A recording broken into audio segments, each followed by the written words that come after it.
Thanks for your help.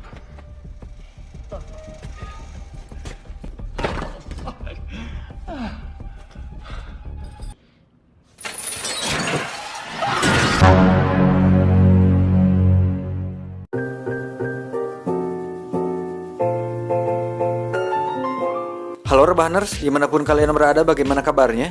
Kali ini saya akan merangkum sebuah film berjudul Death Wish yang dirilis tahun 2018 dan dibintangi oleh mantan suami tante saya yaitu Bruce Willis. Film ini sebenarnya biasa saja sih, kayak film-film balas dendam pada umumnya. Tapi karena sutradara Eli Roth yang garap, jadi bikin saya penasaran dan lumayan menarik ternyata. Ceritanya hampir sama seperti film Death Sentence yang pernah kemarin saya rangkum di video sebelumnya. Cuman bedanya alur ceritanya lebih dikembangkan dan hasilnya cukup baik, apalagi diperankan oleh Bruce Willis yang kita tahu ekspresinya kalem-kalem membagongkan dan gak usah diragukan lagi dah pokoknya. Ya udah, tanpa berlama-lama langsung saja kenakan handsfree, simetriskan posisi rebahan, selamat menonton dan cekicro. Get it when I get back.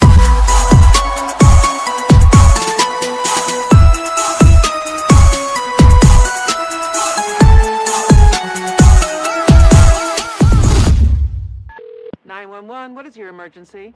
I just shot my brother.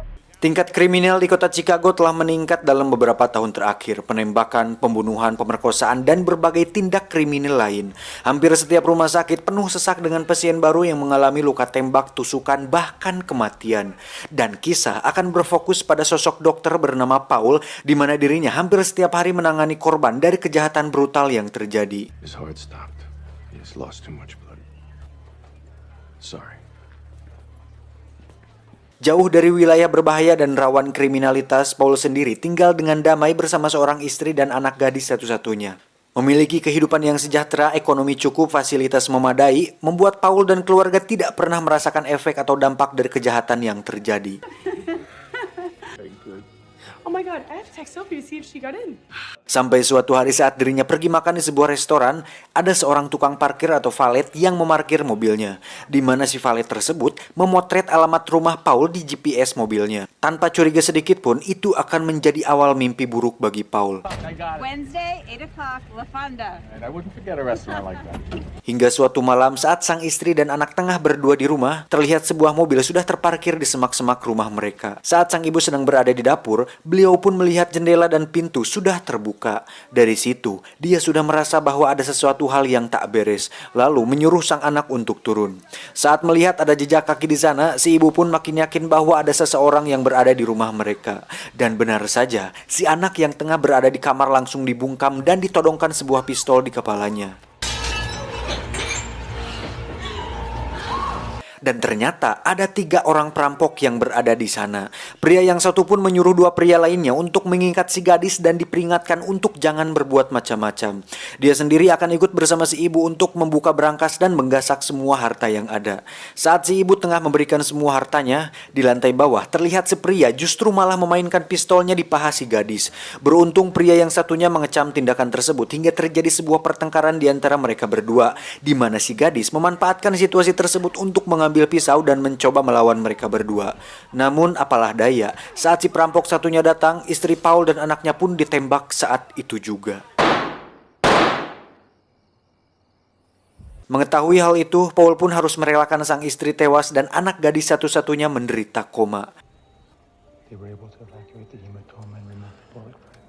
Dengan berat hati, akhirnya sang istri pun dikubumikan dengan diiringi lagu Ku Menangis dari Rosa. Maafkan jika memang kini harus kutinggalkan dirimu, karena hatiku selalu kau lukai. Ku menangis, membayangkan betapa tajamnya dirimu atas diriku. Kau buatkan cinta ini. Hingga saat dirinya mengantar sang mertua pulang, dia melihat beberapa orang asing yang tengah masuk ke perkebunannya. Di situ sang mertua mengambil senapan dan menembak mereka untuk menakutinya. Sang mertua pun mengatakan untuk tidak bergantung pada polisi karena polisi datang ketika tindak kriminal sudah terjadi. Dan jika seorang pria ingin melindungi keluarganya, maka dia harus melakukannya sendiri. Berhari-hari setelah kejadian tersebut, akhirnya Paul memutuskan untuk mendapatkan sebuah senjata demi melindungi dirinya sendiri. Tapi ternyata diperlukan izin resmi dan harus mengikuti prosedur untuk dapat memiliki sebuah senjata. Akhirnya Paul memutuskan untuk pergi dan kembali nanti. Hingga suatu hari saat dirinya sedang menangani pelaku kejahatan yang terluka, tak sengaja pistol yang berada di saku belakang celananya pun terjatuh. Paul pun diam-diam menyembunyikan pistol tersebut untuk kemudian dia akan simpan. Dari situ Paul pun belajar cara menggunakan pistol secara otodidak dari sebuah video.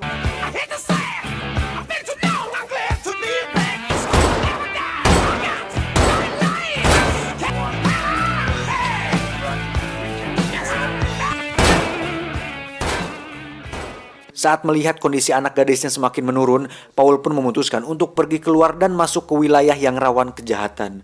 Hingga tiba di suatu jalan sepi, Paul melihat pasangan yang tengah dirampok. Sontak Paul meneriakinya hingga dirinya mendapatkan perhatian dari penjahat tersebut. Saat mobil melaju ke arahnya, Paul pun menembak mereka beberapa kali hingga mobilnya menabrak. Paul pun sempat terluka di tangannya karena itu adalah pertama kalinya dia menggunakan senjata. Di sisi lain kita akan melihat seorang wanita yang tengah mengabadikan momen tersebut, di mana itu akan menjadi sebuah awal di mana aksi yang dilakukan Paul akhirnya viral. Tak lama, salah seorang penjahat pun keluar dan akan menghampiri Paul. Namun dengan tangan kiri Paul yang masih normal, Paul pun menembaknya hingga tewas.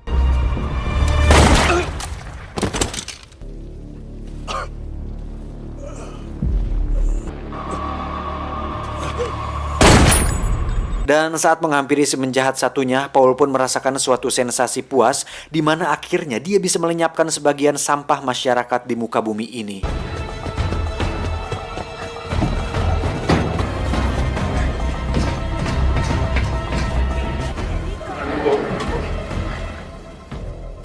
Setelah kejadian tersebut, sang korban pun bersaksi bahwa orang tersebut tiba-tiba datang dan seperti seorang guardian angel atau malaikat penjaga, di mana dia memakai hoodie dan membunuh orang jahat di sana. I mean, did you see how we stood over that guy and shot him? Because he doesn't know how to hold a gun.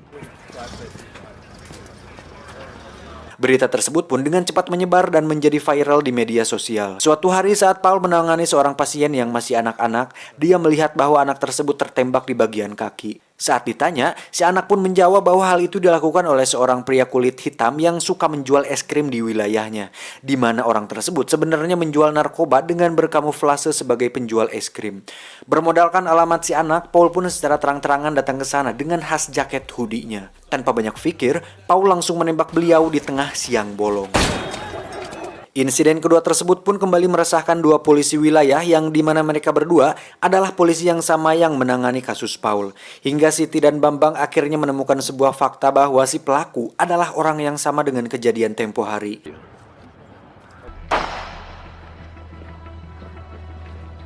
Di sisi lain, Paul pun terus melatih kemampuan menembaknya di garasi rumahnya tersebut. Hingga suatu hari saat dirinya menangani pasien yang terluka, Paul melihat jam tangan istrinya terpasang di lengan kiri si pasien, yang pada akhirnya dia menyadari bahwa orang itu adalah salah satu pelaku pembunuhan istrinya. Setelah pelaku tersebut dinyatakan mati, Paul dengan cepat mencari ponsel si pelaku, kemudian mencari informasi di mana dia bisa mendapatkan pelaku yang lain.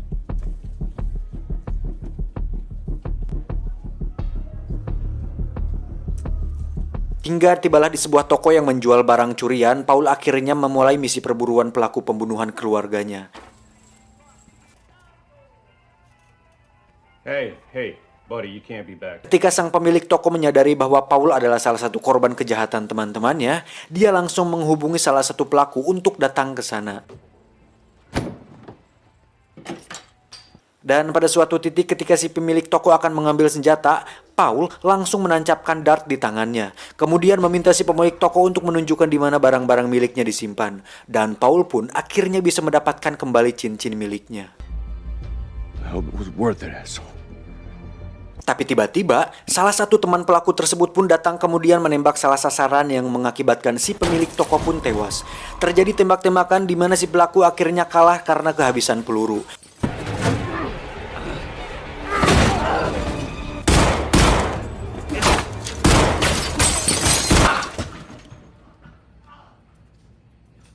Dengan Dengan cepat, Paul mengambil ponselnya untuk mendapatkan pelaku yang lain. Saat lengah tersebut, pelaku berhasil menendang Paul hingga tersungkur ke sudut ruangan yang membuat bola bowling di atas rak menggelinding. Hingga saat si pelaku akan menembak Paul, dirinya justru tewas karena katengar oleh bola bowling tersebut. Dan itulah yang dinamakan apes, mamam. Atas insiden ketiga tersebut, pria berhoodie misterius pun semakin hari semakin viral dan menjadi headline news di Chicago. Siti dan Bambang pun datang ke kantor Paul untuk memberitahunya kabar baik bahwa salah satu pelaku pembunuhan istrinya sudah mati. Yang padahal itu semua adalah dilakukan oleh Paul. Paul pun dalam hatinya berkata, gawe naon atuh sia teh koplok, gua juga yang harus turun tangan, Bang. Sat! We did find this ring at the crime scene. My ring. Yeah, that's what we thought. Dengan informasi yang didapat dari ponsel milik teman si pelaku, Paul pun mendatangi pelaku kedua yang merupakan seorang mekanik bengkel, di mana pria itu adalah pria yang menggesek-gesekkan pistolnya ke paha anak gadisnya Paul.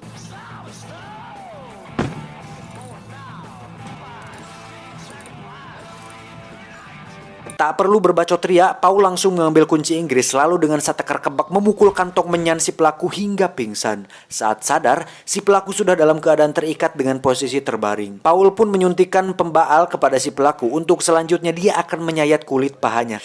Ngilu bangsat, kelihatan asli loh adegan ini. Kalau ditayangin bukan dolar kuning lagi nih mah, dolar merah nih monyet. Anjir, parah loh, kelihatan asli anjir. Lanjut, karena Paul seorang dokter, dia pun mengetahui titik syaraf mana agar si pelaku merasakan kesakitan, dan itu dilakukannya untuk memaksa si pelaku buka suara mengenai pelaku ketiga yang ikut dalam kejadian tersebut. Setelah selesai, Paul pun meninggalkannya, dan si pelaku pun modar. So you're not gonna kill me. Dan saat Paul menemani anaknya yang sudah mulai kembali pulih, tiba-tiba dia mendapatkan telepon dari si pelaku ketiga, di mana dia mengancam akan datang langsung kepada Paul. Hingga saat sang anak sadar dan sudah boleh pulang ke rumah, disitulah Paul mulai menyusun sebuah rencana peperangan, di mana Paul datang kembali ke toko senjata dengan membeli beberapa senjata api berkaliber besar. Dan saatnya tiba, Paul menyuruh anaknya untuk bersembunyi. Paul pun mengelabui pasukan si pelaku dengan menempatkan sebuah guling di tempat tidurnya. Dan dengan strategi ala John Wick dari film yang sudah ditontonnya, pasukan tersebut pun bisa dengan mudah dia bantai.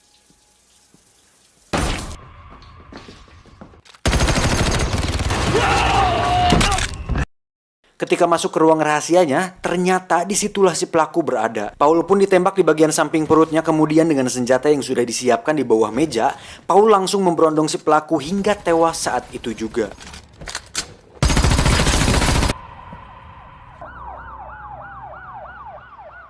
Sementara itu, Siti dan Bambang pun tidak bisa menemukan bukti atas pembunuhan yang telah dilakukan oleh Paul dan menganggap kejadian tersebut sebagai bentuk pembelaan diri. Pada akhirnya, Bruce Willis selalu menang dan memang selalu die hard di setiap filmnya.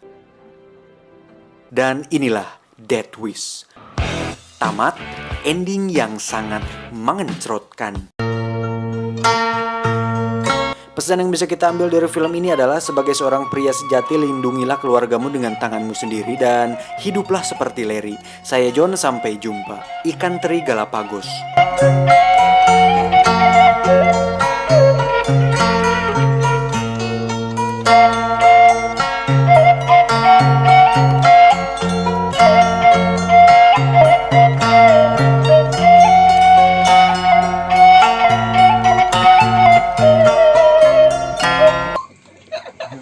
Kuncikan.